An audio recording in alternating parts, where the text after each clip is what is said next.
Hello, everyone, and welcome. Welcome to the Executive Encore. This podcast is where we empower women to have a fulfilling and impactful next chapter. We believe that your wealth of experience is your greatest asset, and we're here to explore the incredible opportunities that await you after a long corporate career and a successful career as well. Whether you're considering consulting, entrepreneurship, or a new leadership role, this is a space for inspiration and practical advice from my guests to help you thrive with purpose. So today, I am so fortunate to bring to you a gentleman, Giuseppe Grammatico. I always flub on names. Got it. Giuseppe. Okay, Giuseppe is going to talk to us about creating freedom and security through business ownership. That is one of the options that we have after we leave a corporate career, is to actually have business ownership. But Giuseppe is going to talk about it in a different time frame as well, which I think you will find very interesting. He's a master at helping individuals find the perfect franchise fit that aligns not just with financial goals, but with a desired lifestyle. Giuseppe, is an absolute pleasure to have you with us today on Executive Encore. Thank you for being with us. Yeah, Patricia. No, I appreciate it. I know I have a long name, so GG or G the initials, but I really excited to share today, and thanks for the invite. I'm really Okay. looking forward to it. Yeah. All right. Yeah. So let's jump in because many women in our audience have built incredible careers with good income and now find themselves at a crossroads. And it's not so much about the income, but it's about how the income or the income that they're going to have fits with their lifestyle. They also want to leverage their skills for a more desirable, flexible, and what you and I have talked about is security after corporate life, because corporate life does give you the impression sometimes that it is secure. Okay, Right. we business owners know that there's other options, that corporate life is not so secure, especially when we see some of our colleagues and our friends being given their retirement package. It's interesting how they label it as retirement package when they're really not ready to retire. So our first point, Giuseppe, it's the idea of creating that safety net. Can you walk us through how someone can start a franchise while they are keeping their day job? Absolutely. We live in interesting times, right? Staying at a Mhm. company, maybe your entire career. We tend to see less and less of that. We tend to see a lot more layoffs. We tend to see people switch from job to job. And my biggest point, if there's one takeaway from today, is that control what you can control. And in control, in that you always want to be proactive. When we talk about creating that safety net is a way of being proactive in looking at a franchise as a business that you can run while maintaining your job. So whether you're thinking of potentially retiring, or you anticipate a layoff, or just, hey, I'm not happy with my job and I'm thinking of change, that safety net, that backup plan, it could be a franchise that could be run part-time while you're, as I mentioned, maintaining the job, and maybe you transition to a full-time efforts later on. Not every franchise, will that work with any franchise? No. It's really for the franchises that offer the additional support, that have a kind of a manager type of training program. But this is a great proactive way of saying, let me get into business, keep my income while the business gets set up. Maybe I hire a general manager, and then eventually I can leave that job, or if I anticipate that layoff, I can transition full time and not have to worry about, okay, losing my job and then figuring out what's next. It's being proactive, so that essentially you don't miss a beat, and you truly protect yourself. Mm-hmm, mm-hmm. And what you said about the powerful way of uh, reclaiming some control in case something does happen. It's a great proactive idea if you can take a look at it. So I wasn't aware that there were some franchises that you could run while you're running a business. Um, are you able to tell us some of the names of some of them that might be interesting to look at? There are lots out there. Industry wise, I'll break it down by industry. Home services, you tend to have Hmm. so things in the we'll call it mosquito spraying, roofing replacement and repair and maintenance, cleaning.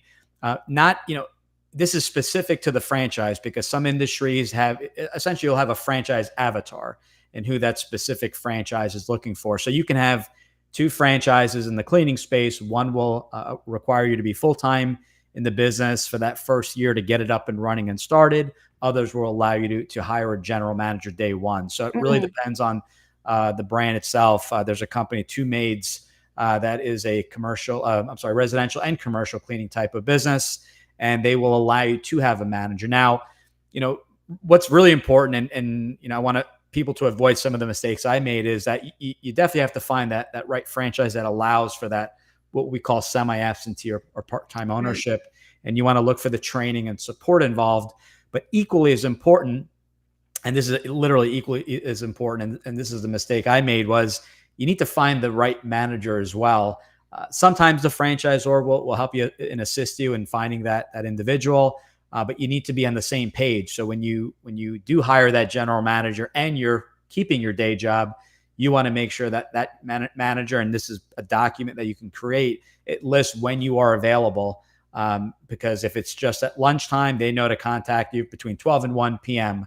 And if the best means of communication is email, you jot that in a document. So they understand exactly when you could be reached, and equally as important, what decisions they can make. I became a bottleneck in my own business. So I want to prevent people from not making the same mistakes I did, where I had to essentially approve everything. So you can kind of tell them, what decisions they can make, what decisions have to wait until after hours, until that conversation goes, but getting really clear and putting together in a Google document so that it's live. It can be easily updated. And then you can run that also by the franchisor to make sure nothing was missing in that document of responsibilities. Mm-hmm.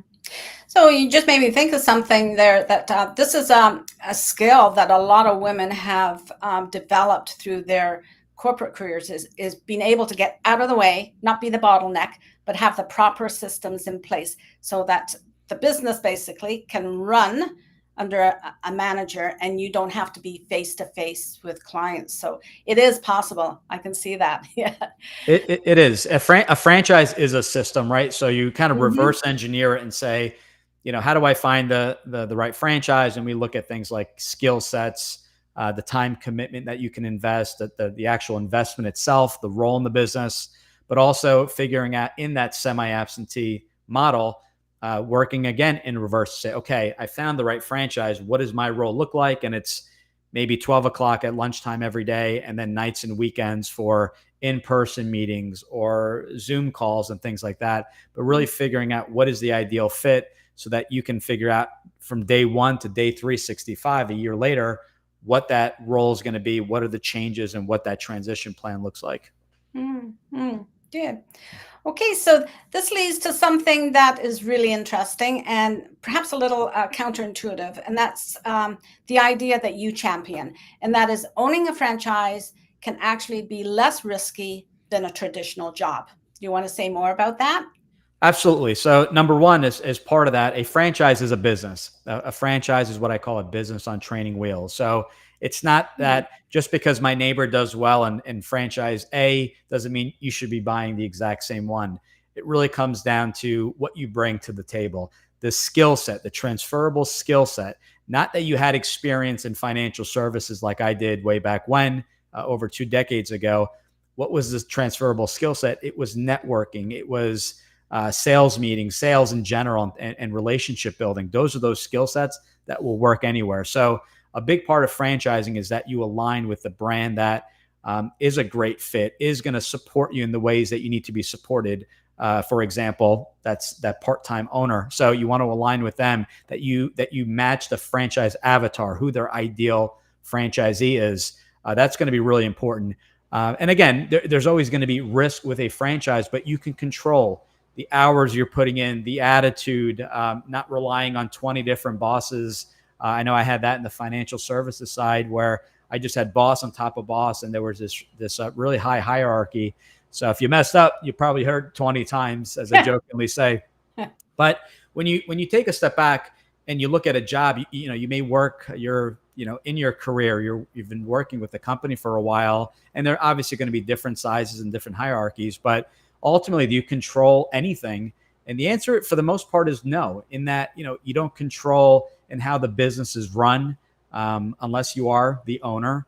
If it's a publicly traded company, you have to really, make the shareholders happy. And if that means increasing numbers and layoffs, you're going to be the first to get laid off. And we've seen that. And I work with those individuals. You're typically one source of income. So with a franchise, which is a business, you have multiple sources of income, and you can bolt on other businesses and to take advantage of that business and the relationships you've built. But not only do you have one source of income, but we also, as I talk about in my book, we blindly invest in a 401k. And when I say blindly, I simply mean that we don't manage, control the actual investments themselves. We may allocate 10% here and 20% in fixed income securities, but ultimately we don't control the outcomes there. So I feel like there's less and less control. We can lose our job at any point in time. We may or may not get a severance. Maybe we were promised a severance, but financially the company can't afford it. So we can only control our attitudes going into work, and we can't control how we safeguard our careers, the safety net. So that's why I'm a big believer in having a business, a franchise on the side. And there are other options and vehicles, but I like franchising in that there's a lot more control, and there's multiple revenue streams that you can have within the business.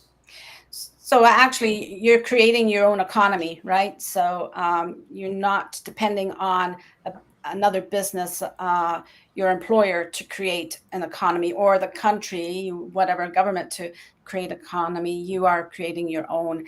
And it really does, what you've said, it really does reframe what security looks like, right?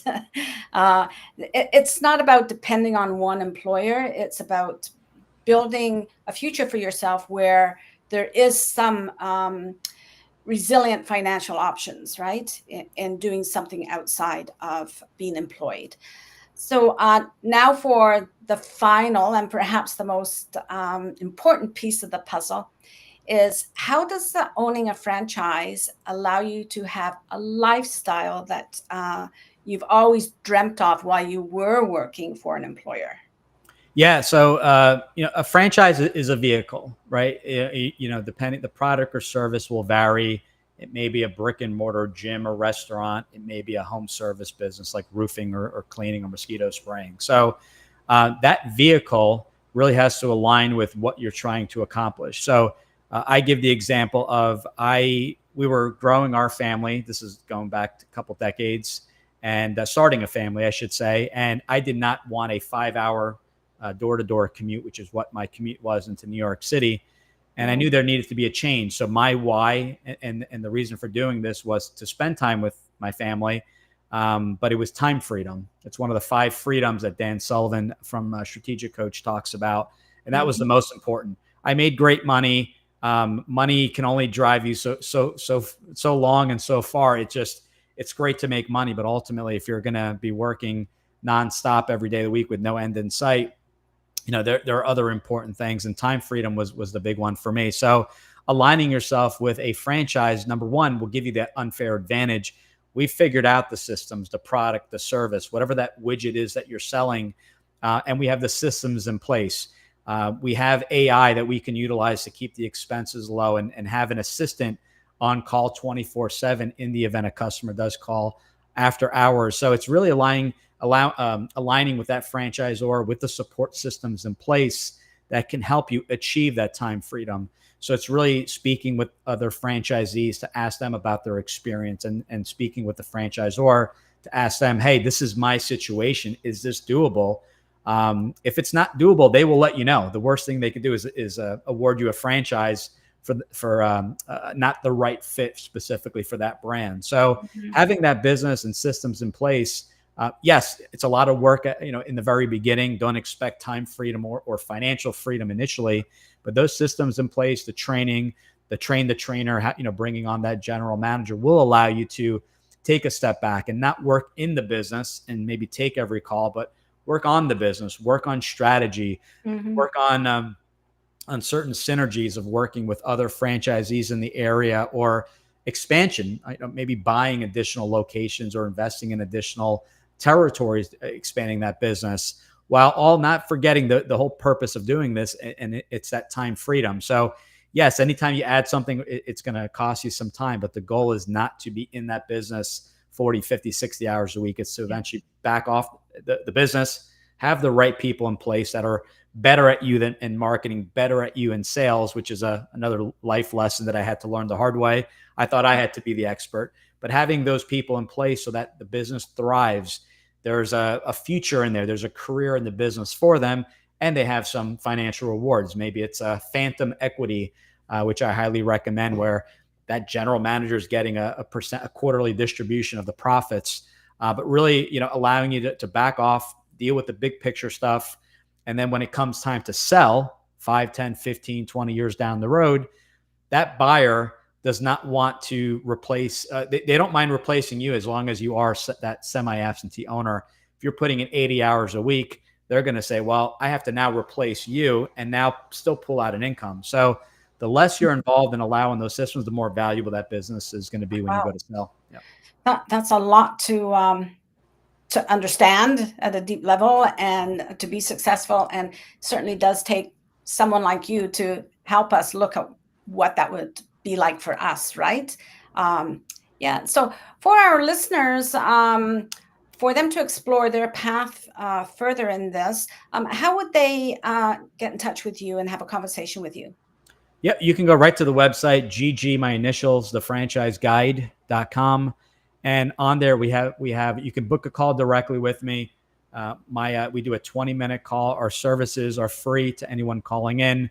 We're paid like a real estate agent. We're paid by essentially from the franchise companies, a referral fee. So there's never a fee to you. There's no contracts or anything involved. We simply have a chat. What are your questions around franchising? Will it work for your situation? And does it make sense to have another call? That's it. It's a quick 20-minute call. Our second call, we do a deep dive into what the ideal business looks like.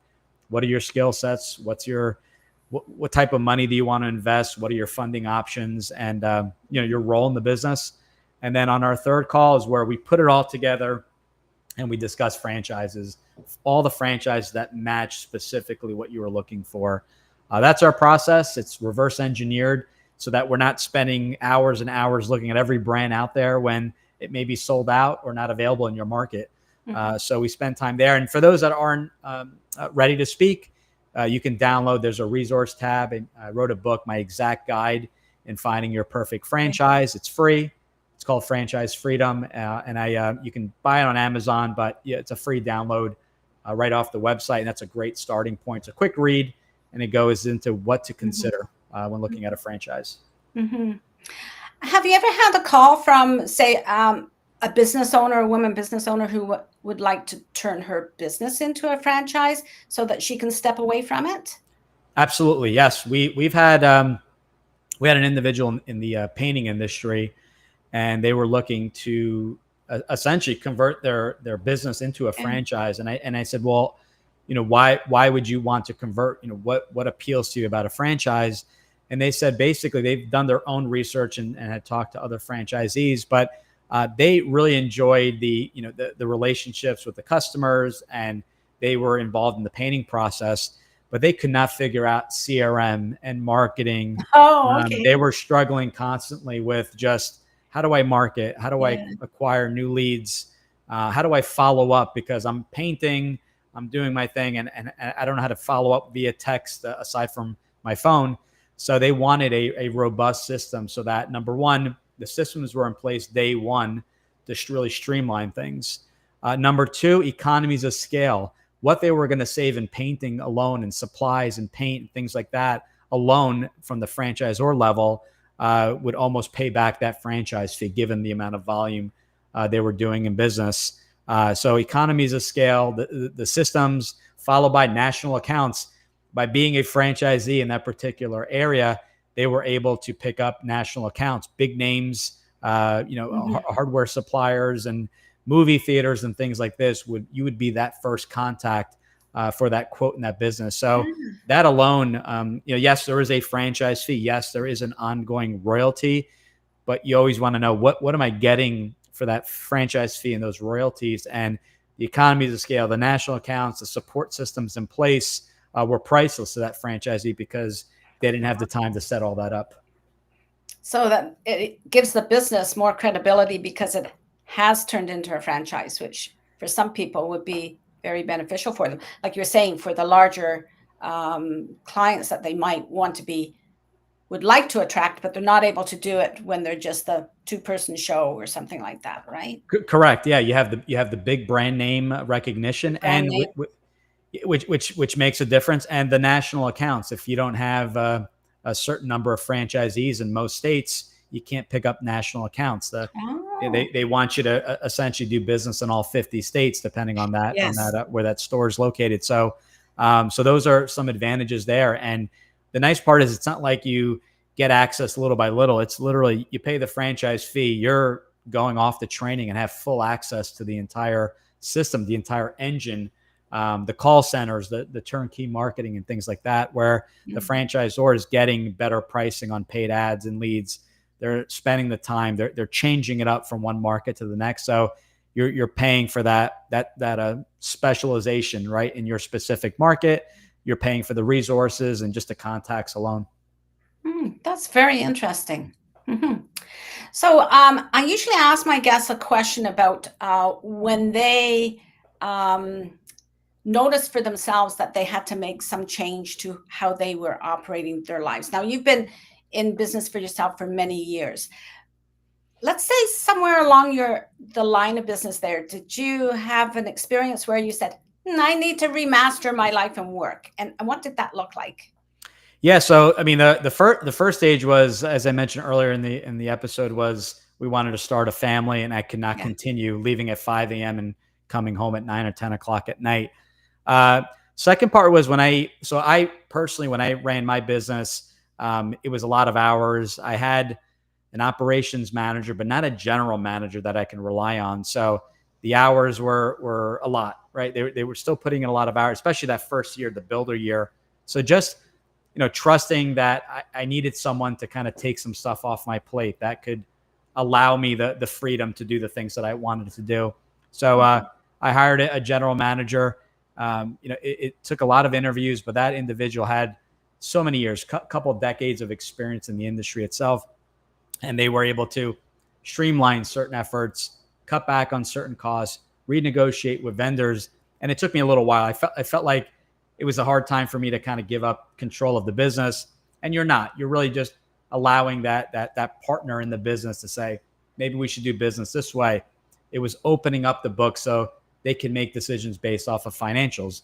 Everyone has great advice, but can the business actually afford it? So they were able to say, every decision is going to be based off of the numbers. So we opened up the profit loss, the balance sheet. We gave them access to QuickBooks.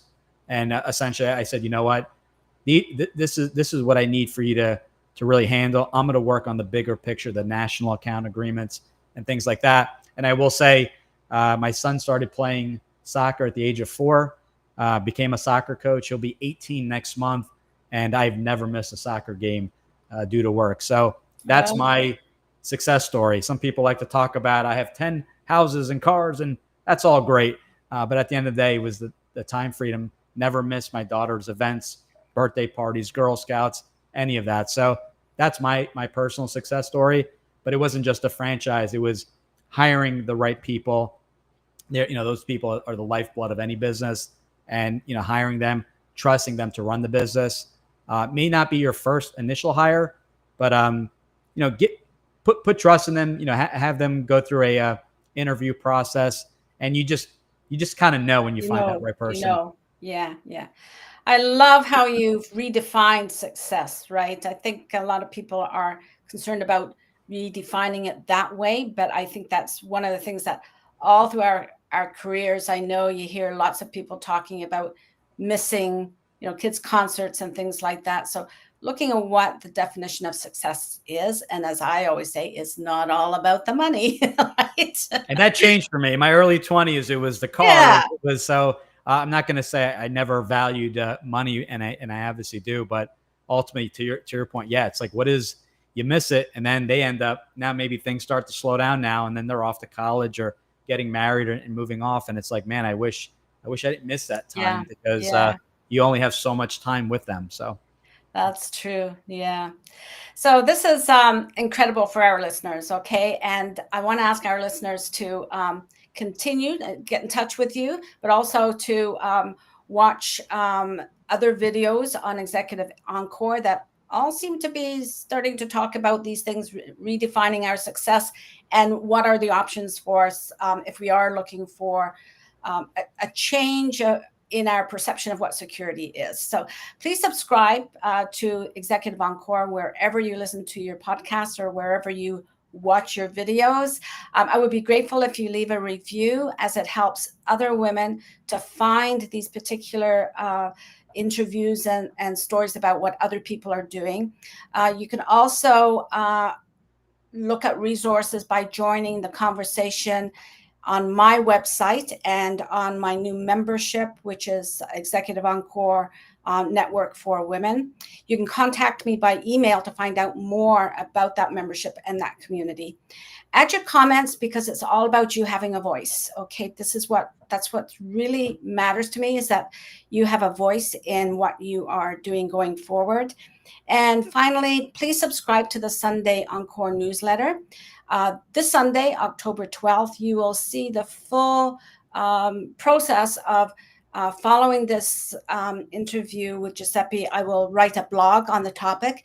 And for newsletter subscribers and members, they will see a special offer from Giuseppe as well, only for subscribers and for members of the community. So please subscribe so that you don't miss out. And visit my website, read the blog, and visit Giuseppe's website and his social media as well. As you can see in the ticker, there's lots of places to find them, and you don't need to write it down furiously, because I'll have it in the show notes anyway. Okay, so this is where your Executive Encore begins.